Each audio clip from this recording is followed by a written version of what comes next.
Merci de cliquer sur RTI1 chaque fois que sonne midi. Notre guest est une youtubeuse africaine âgée de 22 ans, très suivie et appréciée en France. Elle postait ses premiers contenus il y a 3 ans seulement. À la suite, explosion de vues, sponsors, business, challenge personnel. Sa story est à la une. Aujourd'hui, n'hésitez pas à nous laisser vos commentaires et emojis. Et en ce qui concerne notre public, aujourd'hui composé du groupe Nabintou Solutions de Benjerville et du fan club de l'émission, il vous laisse des applaudissements de bienvenue. Bonjour Flora. Bonjour Jean-Michel. Ça fait plaisir de vous avoir puisque vous aussi, vous êtes une créatrice de contenu, une vidéaste. Effectivement. Ça fait 2 vidéastes sur ce plateau aujourd'hui. Bah ouais. Alors ça se passe bien?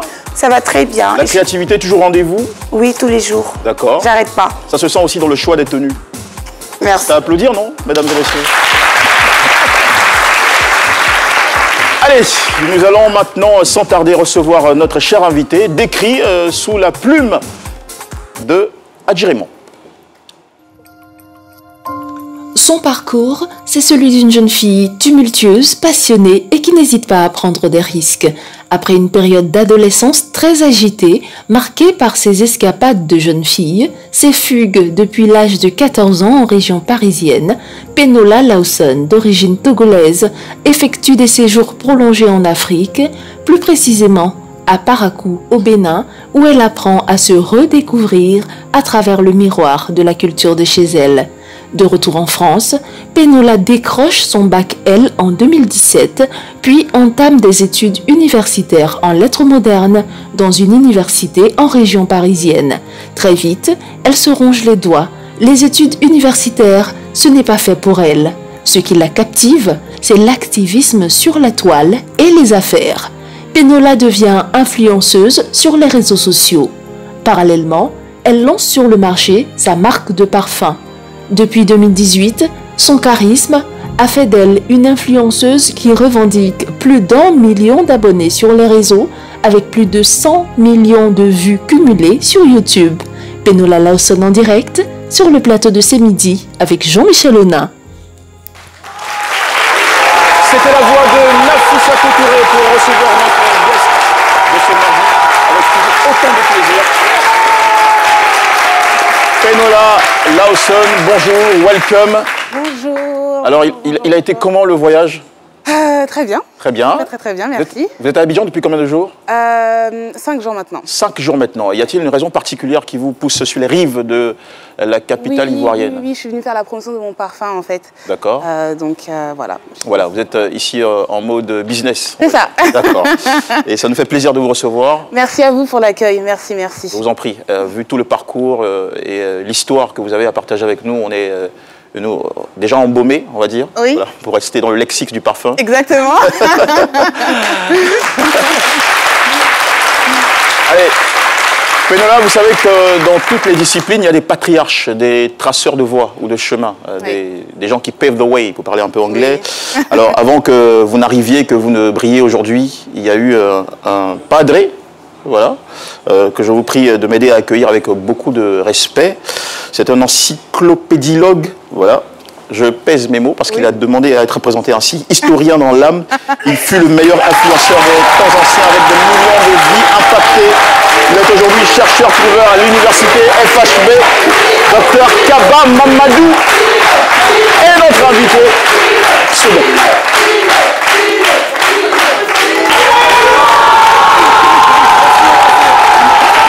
Alors, docteur, bonjour. Merci de vous positionner. Je vous en prie, je vous en prie. Alors, ça fait plaisir d'être là. D'accord. Alors, et donc... Bah écoutez, c'est un plaisir que nous ressentons également. Hein. Plaisir partagé, plaisir partagé. Ça fait cravate, cher docteur. Oui, mais c'est l'histoire, c'est la préhistoire, c'est tout ce qu'il y a de l'influence dans l'humanité. Vous le disiez, j'ai même été professeur à l'université Anta Diop dans les années 69. Ok. Alors, pour ceux qui ne me connaissent pas, et donc, j'ai fait mes cours là-bas. Et quand vous parlez d'influence et autres, vous, aujourd'hui, vous avez la chance d'avoir les réseaux sociaux, vous avez la chance d'avoir l'Internet. Nous, à notre époque, il n'y avait pas d'Internet, mais on préparait les cours. On préparait les cours, mais vous vous demandez comment est-ce qu'on préparait les cours? D'accord. Voyez un peu. Vous allez nous donner cette réponse-là juste après votre jingle. Ben, je vous en prie, c'est vous qui coordonnez votre émission. Docteur Philo se déchaîne. Alors, le thème aujourd'hui, cher professeur, parce que je sais que vous en avez besoin pour chaque leçon à administrer. Penola Lawson, je suis la youtubeuse africaine en vogue avec plus de 100 millions de vues. Sinon, on va dire Presque, pour être modeste, c'est ça? Près de 100 millions de vues. Près de 100 millions de vues. Ouais. Ben attends, écoutez, c'est la jeune génération que nous encourageons. Je le disais tantôt, nous, à notre époque, il n'y avait pas d'Internet et tout ça. Mais nous, à notre époque, nous, on faisait des vies et non des vues. Et à l'époque, ils font des vues. Nous, on faisait des vies. Parce que les cours que nous disions, que nous donnions aux étudiants, nous allons rechercher ces cours-là, ces informations dans les fins fonds. Vous voyez, nos parents à l'époque, même, il y avait des influenceurs, même à cette époque-là, des centaines de millions d'influenceurs, nos parents au village. Qu'est-ce qu'ils faisaient? Il n'y avait pas de truc. C'est le plus grand, c'est-à-dire le plus grand chasseur du village. Celui qui ramenait le plus gros gibier qui avait des vies. Parce que quand chacun mangeait la viande là, on faisait des bénédictions. Et ça avait des vies. Et moi, je pense que c'est une jeune fille que moi je suis. Vous avez mes bénédictions.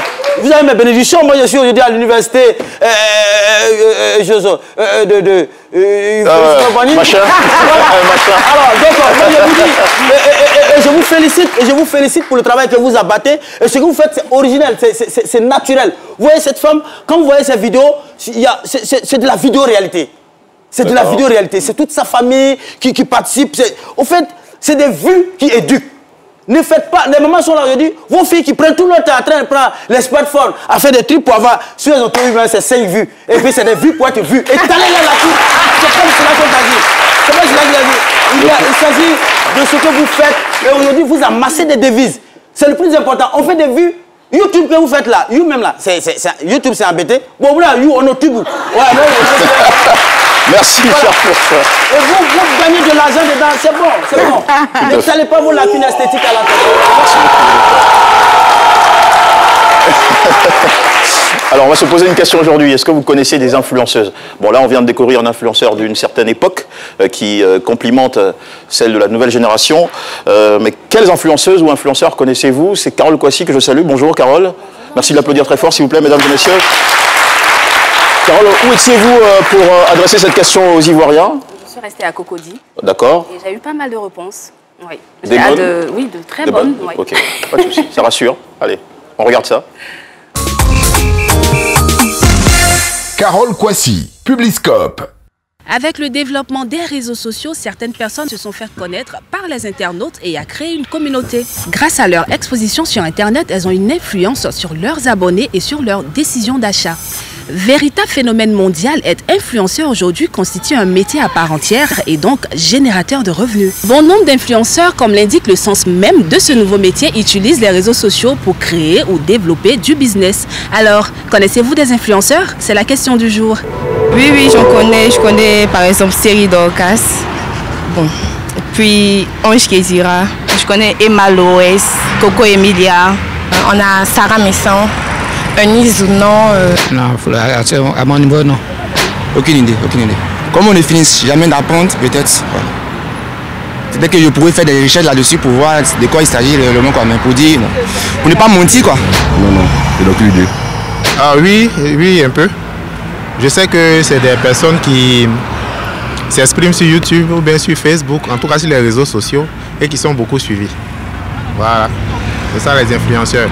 Et je crois que leurs propos sont pris en compte par les réseaux sociaux et donc ils font réagir un peu la population, des choses comme ça. Série Dorcas, Guylaine Kwame, Emma Loès, Ange Freddy et puis plein d'autres. Non, moi c'est la télévision, moi je regarde. C'est midi, les autres émissions, Internet là. Ils ne vendent rien dessus, donc ça ne m'intéresse pas. À la manière des influenceurs, je vous invite à liker, à commenter et à partager cette vidéo. C'était Carole Kwasi pour votre Publiscope. Je vous donne rendez-vous la semaine prochaine. Et n'oubliez pas, je ne serai jamais loin avec mon micro. Et voilà, l'invité n'est jamais loin de Carole Kwasi. Parlons de position. Penola Lawson, vous êtes née à Lomé dans une famille de 5 mômes. Vous êtes très inventive. Hein. Vous êtes partie aussi à l'âge de 1 an en France. Au collège, l'école n'était plus votre priorité. Vous avez eu votre petite amie très jeune, hein, à 13 ans déjà, vous découvrez l'amour plus tard, l'année d'après. Donc la suite, ça va être, résultat des courses, love, fugue, embrouille avec vos parents.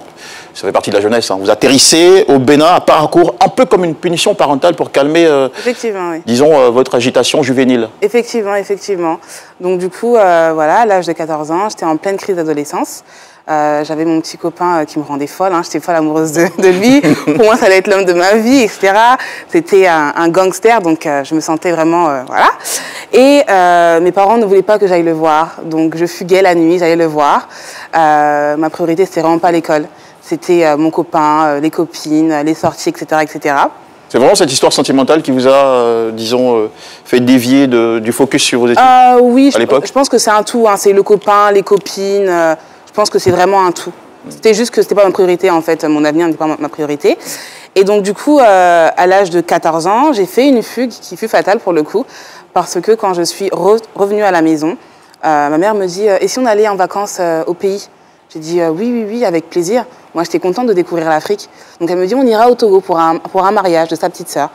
Donc, arrivée à l'aéroport, sur le billet d'avion, je vois qu'il y a écrit Bénin. Je dis, maman, mais tu m'as dit qu'on allait au Togo. Elle me dit, non, Togo et Bénin sont des pays frontaliers. Arrivé à Cotonou, on prendra le bus. C'est 1 heure et puis, OK. On arrive à Cotonou. Je rentre dans le bus avec ma mère. 1 heure, 2 heures, 3 heures. On s'éloigne seulement de la capitale. On s'éloigne de la capitale. Le paysage change. Vraiment, la terre devient rouge. La terre devient rouge. Il y a 0 bitume. Voilà. Et je lui dis, mais pourquoi en fait? Elle me dit, non, comme on vient très très rarement en Afrique, c'est l'occasion de voir de la famille. OK. Donc du coup, j'arrive 9 heures après chez la petite sœur de mon papa. Et là, du coup, je prends connaissance des lieux. On m'a mis une petite salle, enfin une petite chambre à ma disposition. Et du coup, quelques minutes après, il y a ma mère qui rentre dans la chambre, suivie de ma tante et de son mari. On me tend un téléphone, c'est mon père. Il me dit, bon, bah Pénéla, t'es bien arrivée? J'ai dit oui. T'as vu ta tante? J'ai dit oui. Il me dit, ça va, ça te plaît? Je dis, bah oui. Il me dit, OK, tu vas y rester. Pardon? Pardon? Pardon? Pardon? Et sûrement la question c'était rester pour combien de temps? En fait, je me remémore en fait quand je raconte cette histoire, je me rappelle en fait de comment j'étais dans l'incompréhension, j'ai tellement pleuré. Parce qu'on ne peut pas pleurer du sang, sinon c'était pas loin. Toutes les larmes de votre vraiment, corps. j'ai tellement pleuré.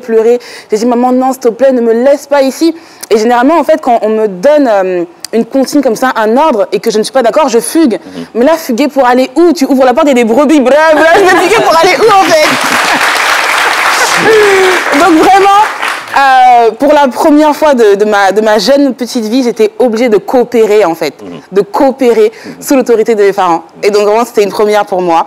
Donc du coup, bah... C'était quoi l'ambiance à Paracourt? C'était calme, hein. Très calme. Contrairement à Paris où ça bouge beaucoup, pour le coup, c'était très calme et voilà, on voit que... Ennuyeux? Ennuyeux. Pour la petite parisienne? Ah oui. Vous avez accès à Internet? Non. Non. Ah. Donc vraiment dépaysé et très isolé. Voilà, moi j'ai beaucoup mon téléphone, photos, Instagram et tout. Mais là, il n'y avait pas tout ça. C'était un peu Koh-Lanta à Paracourt. Exactement. Des coupures d'électricité. Et pour la punition, vos parents vous ont exigé de rester combien de temps dans cette petite ville? Ils m'ont pas situé. C'est-à-dire, voilà, tu dois travailler à l'école. Tu dois ramener des bonnes notes. Ok. Mais je me doutais bien que logiquement, si j'ai le bac, je pourrais rentrer. Voilà. Donc, vous avez été inscrite dans une école de Paracourt? Oui. C'est ça? C'est ça. C'est ça. Donc du coup, bon, bah, j'avais pas le choix. Hein. J'ai dû m'intégrer. Hein. J'ai dû m'intégrer en 3e. D'accord. Voilà. Et donc du coup, c'était un vrai challenge parce que du coup, c'était l'année de l'obtention de mon brevet. Et je n'étais pas habituée au programme scolaire béninois. Du coup, j'ai eu des répétiteurs qui venaient à la maison pour essayer de rattraper le retard. Et j'ai eu mon brevet, quoi. Ah, c'est déjà bien. C'est ce qu'il vous fallait? On dirait. En définitive, c'est une bonne punition, alors. Ah, mais la meilleure. Mais franchement, vraiment. Hein, parce que, non, mais pour vous dire, en fait, mon séjour au Bénin, il m'a vraiment appris des valeurs, la notion du travail, voilà, qu'il fallait être reconnaissant aussi de ce qu'on avait parce que on était dans une maison qui était assez aisée. Mais autour de nous, il y avait beaucoup la précarité, en fait. On voyait vraiment des gens qui marchaient pieds nus. C'était une première pour moi. Enfin, non, mais les réalités africaines sont totalement différentes. Ouais. Donc, du coup, l'humilité. Je suis devenue vraiment beaucoup plus humble, reconnaissante. J'ai aussi développé une spiritualité avec Dieu. Enfin, j'ai vraiment changé du tout au tout, au point où, 1 an et demi après, je suis revenue en France. Mes parents m'ont dit, OK, tu peux revenir. J'ai revu ce bad boy, là. J'ai dit, papa, pardon, faut me renvoyer au Bénin, je suis pas encore prête. Vous ne le savez pas quand vous parlez de... Vous voyez les gens autour de vous pieds nus, et c'est au Bénin, vous voyez les pieds nus, mais il y a autre chose. Ouais. Je sais de quoi je parle, en tant qu'historien. Il y a autre chose. Ah ouais. D'accord. Bon, on va pas faire de commentaire. Pas pieds nus du tout. Donc, lorsque vous retournez à Paris, vous le disiez il y a quelques petites secondes, vous revoyez votre petit ami, celui qui vous a fait perdre la tête. Bah oui, parce que du coup... Et vous sentez que vous n'êtes pas loin de basculer encore dans le dérapage. Alors, vous dites à vos parents? C'est ça. Quand je suis revenue à Paris, bon, bah, mes amis que j'avais laissés il y a de cela 1 an et demi, Pénélope est de retour, tout le monde voulait me voir. Moi, je l'évitais un peu, mais on avait une connaissance commune. Du coup, voilà, il a réussi à me trouver. Et quand je l'ai vu, j'avoue ça.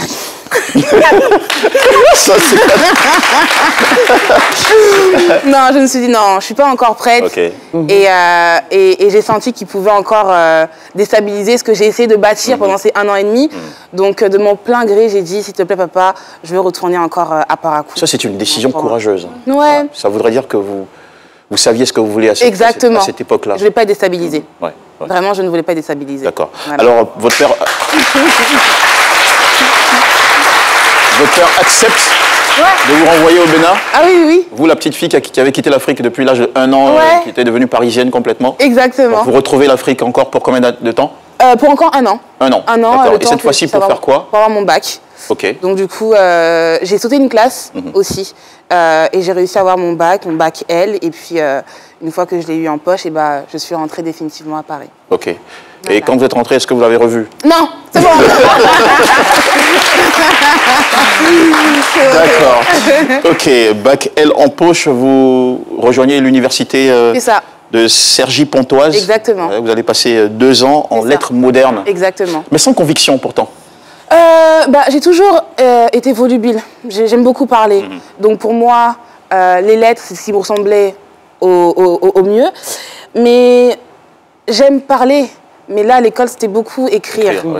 Donc les matières que je préférais, c'était la prise d'oral, l'anglais, oral. Mais sinon, être dans l'amphithéâtre et tout, écrire et tout, je m'ennuyais à mourir. J'en pouvais plus. Et je suis quelqu'un, j'ai beaucoup d'énergie et je dois la dépenser en fait. Et du coup, je prenais plus le plaisir à aller à l'université. Je me sentais perdue. Et en plus, comme j'ai pas passé mon lycée en France, j'avais personne à l'université. Donc je me sentais vraiment très très très très seule. Et du coup, c'est de là que j'ai eu envie de créer une chaîne YouTube. Pendant mon voyage au Bénin, je me suis dit, je dois influencer des filles qui s'étaient comme l'ancienne Pénola. Donc du coup, j'ai créé cette chaîne YouTube-là parce que je me suis dit, bon, bah, si j'impacte de ma bouche, ça passera toujours mieux que d'un papa ou d'une maman, on va se dire, oh, ils sont tous rabat-joie. Mais d'une jeune fille comme moi, qui est assez pimpante, ok, ça passera toujours mieux en fait. Okay. Voilà. Alors, les jeunes filles pimpantes du plateau, vous n'avez pas une question pour la jeune fille pimpante? Non, moi j'aimerais savoir comment est-ce qu'elle a vécu, l'invitée a vécu la période. Vous dites que vous n'avez pas eu d'amis, enfin vous avez fait le lycée ici en Afrique, et quand vous êtes reparti, je veux dire, il n'y avait pas tellement d'amis. Voilà, donc comment est-ce que vous avez vécu cette période-là?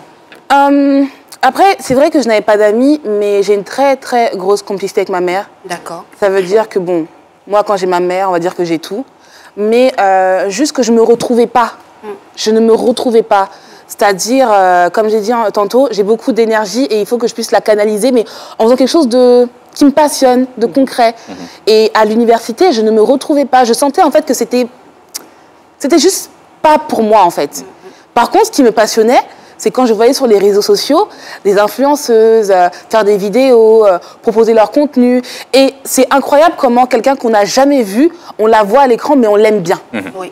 On l'aime bien. Parce qu'on voit un peu son univers et on se dit, ah, je pourrais faire aussi comme elle. Je pourrais être sa copine. Et du coup, en fait, c'est ce partage-là que je voulais absolument apporter, en fait. Voilà. Flora? D'accord, après, vous ouvrez votre chaîne. C'est ça. Voilà, et vous commencez les vidéos. C'est ça. À quel moment... C'est en 2017, à l'âge de 19 ans, quelque part, poste ses premières vidéos. Donc là, ça fait 3 ans. À quel moment est-ce que vous vous dites, ce que je fais plaît? Les gens me regardent, les gens m'écoutent. C'est à quel moment que vous avez ce sentiment-là? Très bonne question. C'est quand les vues ont commencé à grimper et que ça ne s'arrêtait pas. C'est quand je ne poste pas et qu'on me réclame des vidéos. Je vois mon utilité, en fait, dans leur vie. C'est quand je vois tout cet engouement-là. Je me dis, ils ne sont pas indifférents à moi, en fait. Et c'est quand je reçois aussi des messages, Pénola, grâce à tes vidéos, je voulais me suicider, mais je ne l'ai plus fait. Parce que tu me donnes de l'espoir, tu me donnes de la vie. Et donc j'ai compris aussi mon pouvoir, mon petit pouvoir en fait, de véhiculer de très bonnes ondes, du courage. Donc voilà, c'est ça qui m'a fait comprendre que vous aviez de l'impact. C'est ça. Pour en arriver à ce type de résultat, de réaction, de reconnaissance de la part de votre fanbase ou de vos followers, quel était le contenu de vos vidéos? Quelles étaient les thématiques que vous abordiez, justement? J'ai commencé du coup par des courts-métrages où je relevais plusieurs sujets de la vie quotidienne des femmes, la jalousie entre filles. Je pense qu'on a tout été déjà absolument face à ça, des peines de cœur. Ouais. Voilà. Les goumins. Exactement.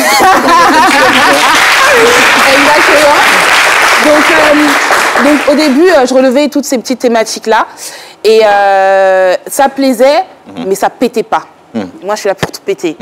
Donc, j'ai commencé à raconter des histoires plus personnelles. Et c'est là que j'ai commencé à raconter des anecdotes entre mon père et moi. On a une relation très, très tumultueuse. Hein. Voilà. Donc, et ça a beaucoup... Vous aviez une relation très tumultueuse parce que ça s'est calmé. Non, aujourd'hui, c'est peace. Ouais. C'est peace. Peace, yo.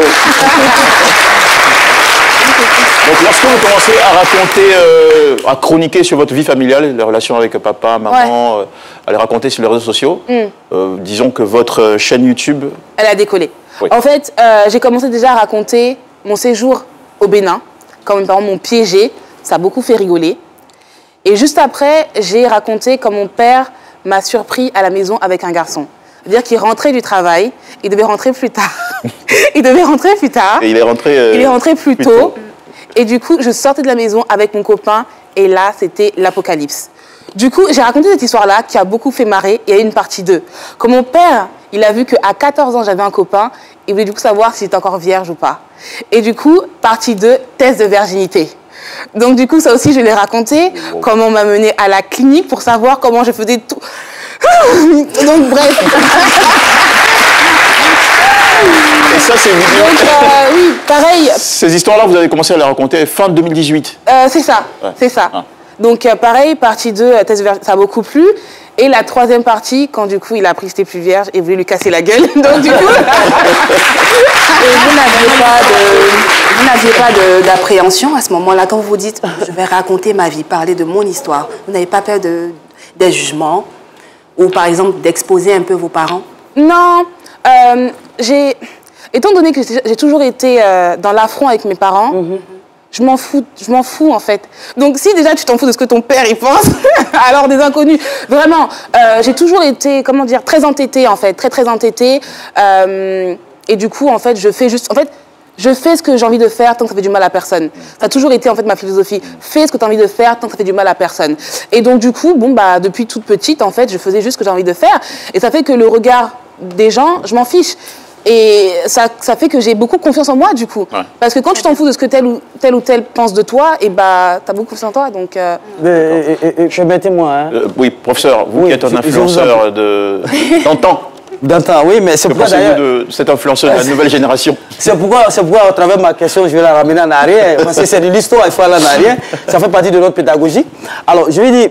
Pourquoi choisir? Vous parlez de dépenser l'énergie. Parce que vous êtes un peu comme moi. Hein. Moi aussi, j'avais cette énergie. C'est comme ça que j'étais à la maison. Puis je suis venu faire. Mais pour moi, pour dépenser cette énergie-là, je m'ennuyais même quand j'écrivais même. Et moi, mon énergie, je voulais la dépenser dans le mensonge. Ça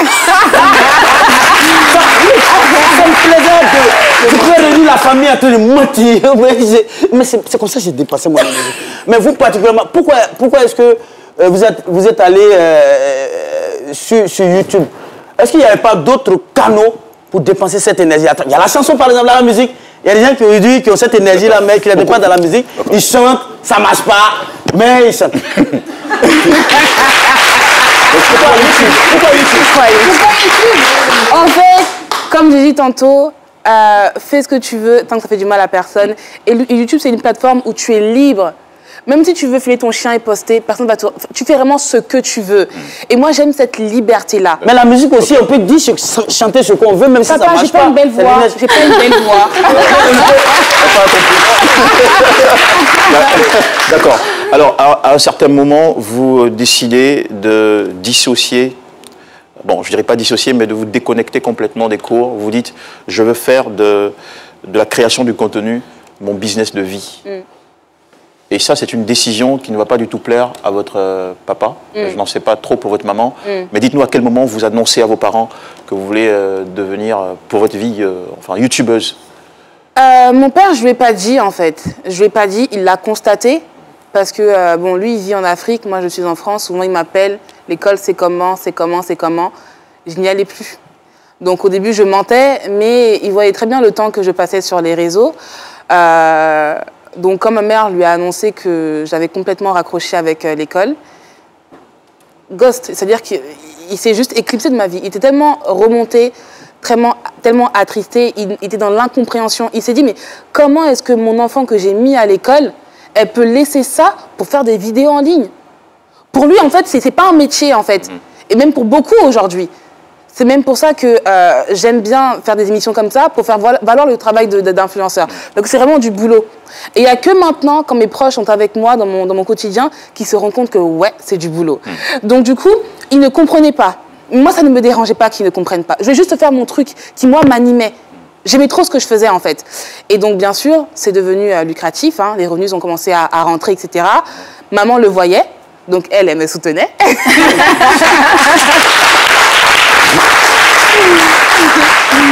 Et pour justifier l'aspect lucratif de votre activité, il y avait des sponsors, des marques qui vous contactaient? C'est ça. Ouais.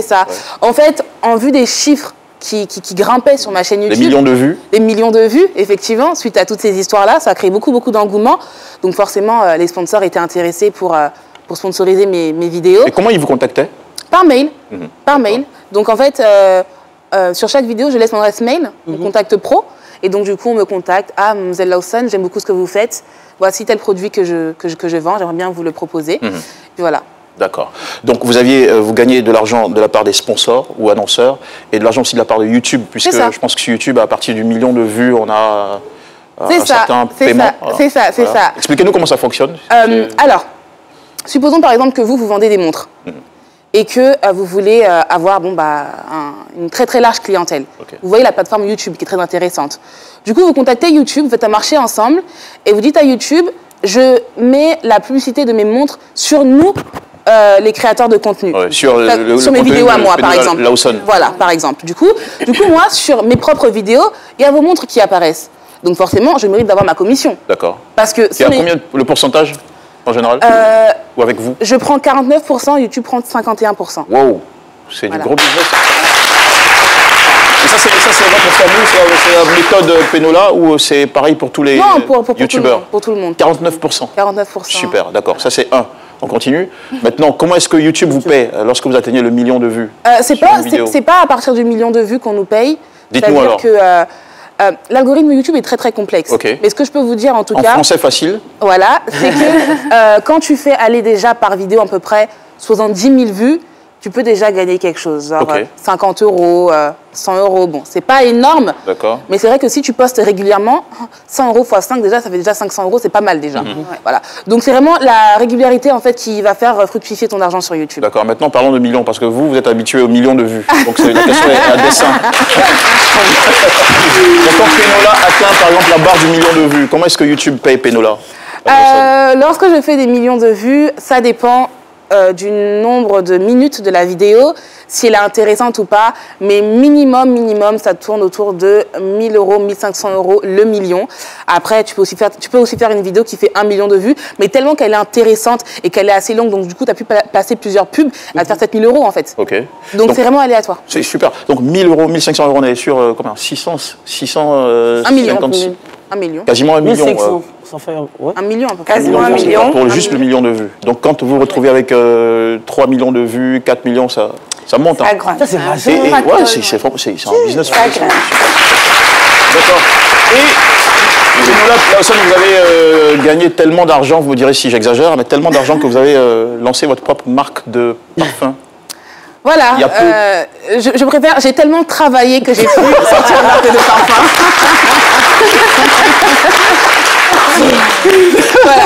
Voilà. D'accord, on va regarder ce que vous faites, juste un extrait de vos vidéos et enchaîner ça avec la pub. Bon, vous n'allez pas payer pour la pub, hein. On revient à la suite. A tout de suite, mesdames et messieurs. Aujourd'hui, je vous offre 200 € si vous arrivez à faire 7 pas avec ces longs méga hauts talons là. Je sais pas si vous vous souvenez, j'ai fait une vidéo challenge où j'essaie de passer 24 heures avec ces talons là. Donc je sais par expérience qu'il est hyper méga compliqué, voire impossible de marcher avec.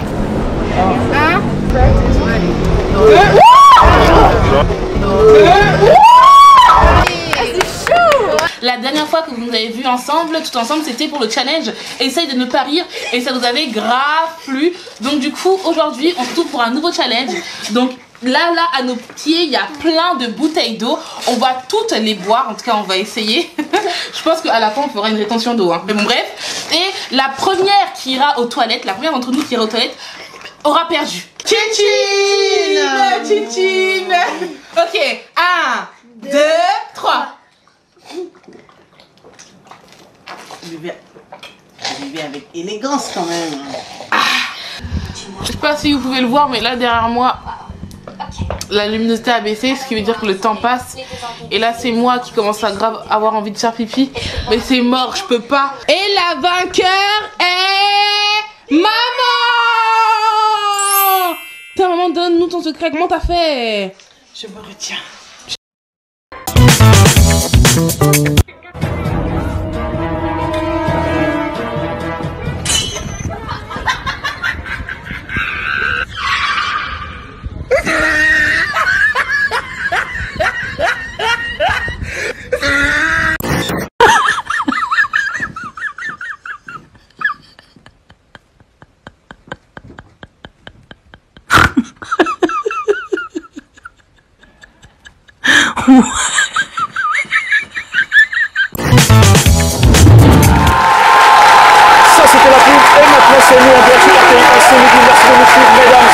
Nous sommes en compagnie de Penola Lawson, célèbre créatrice de contenu bien connue, très appréciée en France. Il a 3 ans de succès et près de 100 millions de vues publiées sur sa chaîne YouTube. Elle est aussi propriétaire d'une marque de parfum. Alors 100 millions de vues sur YouTube, si on multiplie par 1000 ou 1500 euros, bon, enfin, il faut lui demander. J'ai l'impression que ma calculatrice cérébrale va exploser. Bon. Alors, modeste sur les chiffres? Très, d'accord. Ok, c'est bien compris. Alors, là tout de suite, j'essaie de tirer un parallèle entre vous et notre chère vidéaste maison chérie, Flora. Flora, elle est très active sur Facebook. Oui. Et vous, contrairement, vous êtes plus... sur YouTube. Sur YouTube. Oui. Alors, est-ce que vous êtes plus avantagé quand vous êtes sur YouTube? Est-ce qu'on peut gagner de l'argent de la même façon sur Facebook que sur YouTube? Bah, en fait, j'ai l'impression que Facebook, c'est très, pas communautaire, mais ce sont plus tes amis, en fait, qui t'aident ou pas à décoller. Alors que YouTube, c'est vraiment pas des inconnus, mais comment dire, tes vidéos, elles ont plus de chances d'être vues, selon moi. Alors que Facebook, je sais pas. En tout cas, moi, j'ai essayé Facebook. Ça n'a pas forcément plu. D'accord, non, mais côté rémunération, là je parle pas du succès auprès du public. Je pense qu'il n'y a pas trop d'argent sur Facebook. Hein. Il n'y a pas assez d'argent sur Facebook. Non, mais moi je pense qu'avec Facebook, en fait, ce qui passe, c'est la publicité. Parce que nous, quand on nous contacte pour des pubs, bah, les gens saignent. Parce que si tu as envie, par exemple, qu'on voit ton micro, c'est le placement de produit en fait. Voilà, avec le placement de produit, dès l'instant que ton contenu intéresse, que les gens viennent tout le temps sur ta page, ils ont par la même occasion la chance de voir le produit par exemple voilà, que vous avez proposé. Donc plus les personnes voient votre produit, plus ils vous contactent pour faire des achats et plus nous on est rémunérés. Il n'y a pas de souci. Alors nous on est un peu perdu entre web humoriste, influenceur, créateur de contenu, vidéaste. C'est quoi un influenceur finalement? Bah, pour moi, un influenceur, c'est quelqu'un qui a une très grosse communauté, donc qui a de l'impact. C'est-à-dire que quand il fait quelque chose, il y a quelque chose qui se passe, il a de l'impact. Ça voudrait dire quoi? Qu'il dicte les envies de consommation, qu'il dicte les tendances? Oui, clairement. Il influe les choix, suit les choix des comportements. Dans le sens, si par exemple... ses followers? Oui, c'est-à-dire qu'aujourd'hui, grâce à un influenceur, on peut retrouver un enfant qui est perdu. Parce qu'il a tellement, en fait, une large communauté que ça peut toucher, en fait, un peu tout le monde. Donc, c'est quand tu as de l'impact. Et pour moi, par contre, un bon influenceur, c'est quand il impacte positivement. Quand il véhicule un message. Voilà, parce qu'on est conscient quand même qu'on draine de la foule, de la jeunesse. Il faut éduquer. Exactement, il faut étudier. Ça sert à rien de s'embrasser sur les réseaux sociaux devant les enfants. Non, ça c'est sûr. que je voulais rajouter rapidement, c'est pas toutes les personnes, en fait, qui font des vidéos sur les réseaux sociaux qui sont des influenceurs. Moi, par exemple, je ne suis pas une influenceuse. Moi, je suis une vidéaste. Je fais des vidéos, comiques. Vous n'êtes pas une web comédienne. Vous êtes une vidéaste comique. Voilà, je suis pas, voilà. D'accord. Parfois drôle, parfois pas tant que ça, mais je ne suis pas influenceuse. Il ne faudrait pas que les gens essaient de se coller cette étiquette-là si elles ne l'ont pas. Elle, par exemple, elle influence. D'autres personnes également influencent. Donc, il y a vraiment une très, très grande différence. Un blogueur, c'est quelqu'un qui tient un blog, qui donne des informations régulières, quotidiennes, en employant, par exemple, le pronom « je », parce que c'est tout ce qu'il pense qu'il le dit à travers son blog. Ses opinions personnelles. Voilà, ses opinions personnelles. Donc, c'est vraiment différent. D'accord, c'est bien compris. Merci beaucoup pour ce point. Alors, Noël Lawson, pour terminer cet échange, déjà, quel type de message vous passez sur vos réseaux? L'acceptation de soi. Je donne en fait à la jeunesse ce message-là de fonce en fait, fais ce qui te fait plaisir. Parce que malheureusement, je trouve qu'il y a trop de femmes qui sont complexées, qui n'ont pas confiance en elles, qui sont hésitantes, qui ne sont pas sûres d'elles. Mais pourquoi en fait fonce. Donc en fait, moi, je pense que c'est ce côté un peu, je fais ce que j'ai envie de faire, qui inspire beaucoup. D'accord. Voilà. Les parents, au départ, ils n'étaient pas très d'accord. Quelle est la position des papas aujourd'hui, qui étaient très ulcérés par votre choix de laisser l'école pour devenir youtubeuse? Mon fan numéro 1. Il est devenu votre fan numéro 1. Ça va être quoi l'avenir de Noël Lawson? Ça fait 3 ans déjà, ça fait du chiffre, c'est bien. Vous développez une nouvelle marque, vous êtes devenue une businesswoman. Ouais. Les 5 prochaines années? Fais ce que tu veux tant que ça fait du mal à personne. Donc je continuerai encore à faire ce qui me fait kiffer et voilà, tout simplement. Je ne vais pas me prendre la tête. Hein. D'accord. L'école, c'est fini, hein. Plus d'école. En fait, l'école, c'est quoi? C'est acquérir du savoir. Si demain, je vais entreprendre dans tel ou tel domaine et que j'ai besoin d'un savoir, j'irai me former. Pour créer un parfum, je suis partie me former. Parce que pour moi, le savoir, c'est un pouvoir. Donc, si je veux rentrer dans un domaine et qu'il faut un savoir que je n'ai pas, j'irai m'éduquer. Prendre de nouvelles compétences, en fait. Bien sûr. Et l'amour, c'est... Les bad boys... pardon. Ça continue ou c'est fini aussi? Non, non, franchement, ah oui, je vous ai pas dit, attendez, après ce bad boy-là que j'ai eu, j'ai que des mecs bien. Ah ouais? Fidèles et tout. D'accord. Mais ah oui, on a changé, attention. Bon, c'est bien compris. On va dire que votre histoire se finit très bien. Très très bien. Merci beaucoup en tout cas d'être venu partager cette émission avec nous. Vous. Je ne sais pas si vous allez vouloir rester sur le plateau jusqu'à la fin ou nous dire au revoir. Vous avez du business derrière? Oui, non, je suis là. Vous voulez rester? D'accord. Le groupe d'Amito, vous êtes d'accord? Ok. Allez, on va swinguer d'une vidéaste à une autre, Flora. Flora, vous ne vous limitez pas à la toile, vous créez aussi du contenu pour la télévision et nous, on est gâtés de vous avoir ici parce que c'est toujours très amusant. Quelqu'un est tombé dans votre piège, pas n'importe qui. On va le découvrir juste après ça. Effectivement.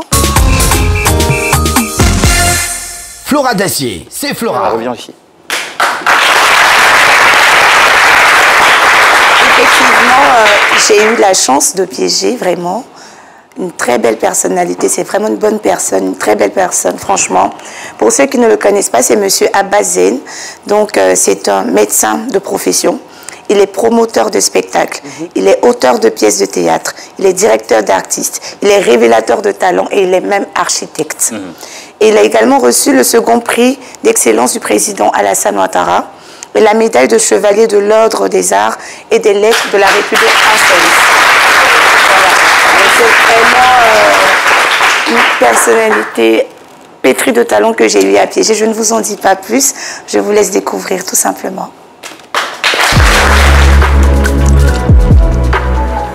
Monsieur Abbas Zeine, bonjour. Bonjour. Donc, vous êtes metteur en scène, dramaturge, chanteur d'opéra.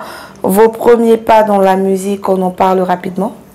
Oui, alors je ne suis pas chanteur d'opéra, je monte des spectacles d'opéra. Non, on m'a dit que vous chantez. Ah non, non, non, je dirige, je conçois, je fais le concept, est-ce que, je ne chante pas. En fait, je ne veux pas vous dire que ce que vous dites, c'est pas vrai. Mais moi, j'ai ma copine, elle s'appelle Claudia. Une fois, elle écoutait une chanson, elle a dit que c'était de vous. Non, non, non, je chante pas, je chante même très mal. Il faut, faut voir pitié des oreilles des gens. Non, non, non. je dirige mes chanteurs, effectivement. Donc vous ne chantez pas? Je ne chante pas du du tout. Claudia ne me dit pas la vérité. Non, Claudia, elle a dû, oui, elle a dû être là à un moment précis où je donnais une éducation. Voilà. À la place, je ne sais pas chanter.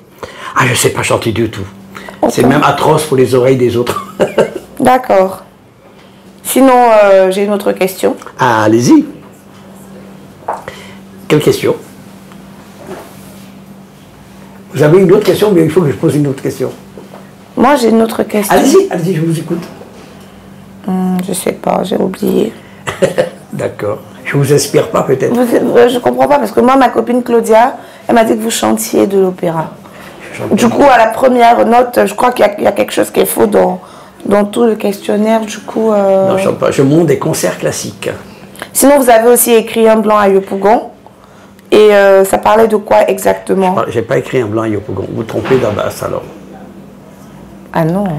J'ai écrit Gaou Story, Shawarma Story, vous avez écrit Story, Zabri Story. D'accord, tout Story, mais moi j'ai vu Un blanc à Yopougon. Avec metteur en scène Abbas Zien. Non. Vous savez, j'avoue, je l'admets. Je suis quand même une débutante. Hein. Non, mais j'ai quand même fait des recherches. J'ai pas Un blanc à Yopougon, je sais ce que j'ai écrit. Je crois même que j'ai vu la bande-annonce. Un blanc à Yopougon? Oui, Abbas Zien, Un blanc à Yopougon. Il y avait le blanc et les gens de Yopougon dans le maquis et tout, non? C'est tout sauf moi. Vous n'avez pas de blanco, une gomme pour que je rectifie? Non? Vous savez dessiner au moins? Ça dépend. Vous voyez, je sais pas, parce que moi j'ai fait le tour. Hein. Je crois que j'ai fait le tour. Hein. Bon, c'est très bien. Il n'y a bien. pas grand chose à dire après sur vous. Hein. Absolument, je suis nul. Non, moi je ne l'ai pas dit. Hein. Non, mais moi je vous dis, je tiens en 3 questions. Allez, merci de m'avoir reçu. Mais on n'a pas encore terminé. Si, c'est bon, ça suffit. On peut se faire la bise? Absolument, même ça, même avec le corona. Allez, je mets mon masque, parce qu'il y a des gens qui regardent. Mais vraiment, vous ne voulez pas qu'on continue l'interview? Non, c'est pas mon truc. Moi, je dis quoi à mon patron? Allez, Flavie. Qu'est-ce que je dis à mon patron, moi? Allez. Merci. La prochaine fois, il faut regarder Wikipédia autrement. En pensant à moi. Salut.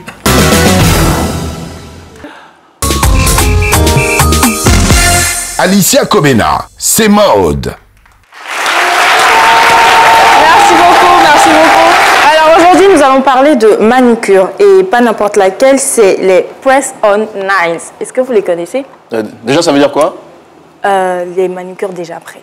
Ok, d'accord, no problem. Press-on nails. Connaissez, non? Oui. Connaissez? D'accord, merci beaucoup. Au moins, il y a une personne qui est tendance ici. Merci. Alors, les press-on nails sont des capsules ou des manucures déjà prêtes, déjà préparées. Les capsules sont déjà vernies, décorées, tout, on fleck. Et il faut juste... je me souviens de ça. Effectivement. Il faut juste passer chez la prothésiste angulaire. Lors du mariage? Oui, mariage, pour toutes sortes d'événements même. La dernière fois que j'ai vu, c'était ça. Alors, vous passez juste chez votre prothésiste angulaire, vous choisissez votre modèle et elle a juste à vous les poser en un temps record, en 10-15 minutes maximum. Donc, fini 1h30 de manucure à perdre du temps. C'est facile, efficace et rapide. Alors, vous n'avez plus d'excuses pour avoir les manucures bizarres. Toujours les manucures on fleek. Et on ne sait jamais quand peut surgir une demande pour toutes celles qui sont en attente, bien sûr. Pour terminer... Non mais attends, on ne sait jamais, hein. On ne sait jamais, il faut être toujours prête, quoi. Donc, on va regarder Abidjan ici. Eh, attends, ça compte, hein. Pas tout ce qui est artificiel. Oh, ça compte. Non, mais même... Je vois vos ongles naturels, et puis c'est ça qui m'attire. Elles veulent Même étant naturel, il faudrait que ce soit propre et beau. Donc après, ça dépend. So, on termine en beauté avec une information que j'ai à donner sur le concours Miss Fave Côte d'Ivoire. J'ai la présidente du concours avec moi qui donnera plus d'informations. Et ça se passe le 27 mars 2029 dans un hôtel de la place. Ce concours prône le leadership. Et la Miss de cette année ou des autres éditions sera l'ambassadrice d'une marque de vêtements et elle aura pour mission de valoriser l'entrepreneuriat. C'est une très belle initiative à encourager et s'il y a d'autres informations à donner, viens avec moi. Flora, tu peux me passer le micro s'il te plaît. Donc s'il y a d'autres informations supplémentaires.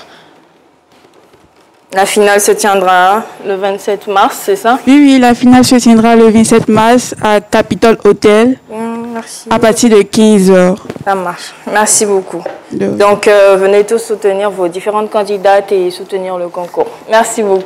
Merci à vous. Et à mardi prochain pour une autre rubrique chez Maud. C'est la fin de votre rubrique chez Maud, d'accord. Bah, écoutez, ce que je vais faire, c'est que le groupe Nabintou, ils sont très dynamique. Mais par contre, nos amis du club de l'émission, est-ce que vous pourriez, s'il vous plaît, je voudrais entendre votre énergie d'applaudissement. Un peu.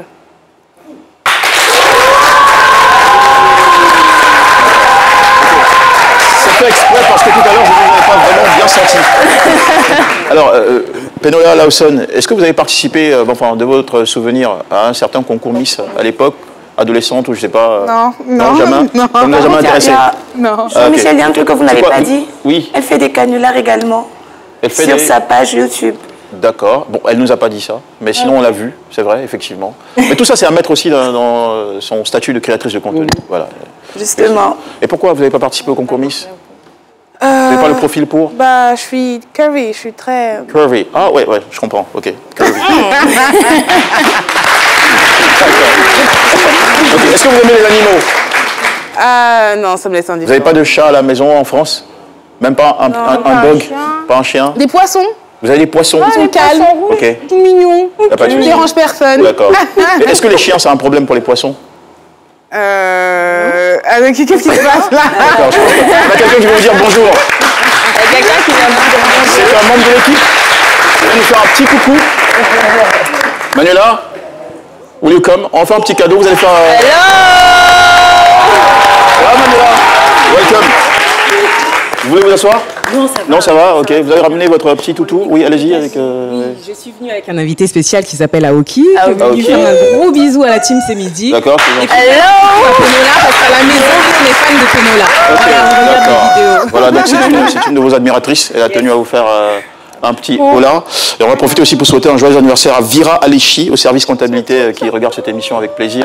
Alors, est-ce que vous souhaitez l'avoir comme petit animal de compagnie? Ouais, Comme carrément. nouvel animal de compagnie? Ouais, carrément. Cadeau? Ah ouais? Mignon, hein? Non bon, allez, déjà remettez-lui le chien, on va voir s'il va tenir avec, si le chien va apprécier sa compagnie. Il va pas faire une réaction? Coucou. Ah, c'est vrai, il est mimi. L'image. C'est trop adorable. Ah, il fait déjà des bisous, le chien.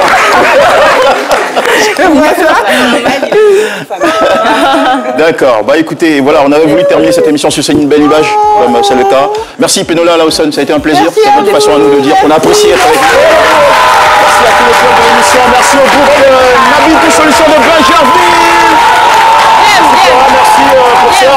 Merci aussi à vous, ma très chère Alicia. Et puis à toute notre équipe technique, à toute la régie, merci. Ça a été un plaisir. Très bonne journée à la maison, mesdames et messieurs. Demain, c'est le grand jour des chroniques sur RTI 1 dans votre émission C'est Midi. En attendant, on vous souhaite beaucoup de bonheur. Salut.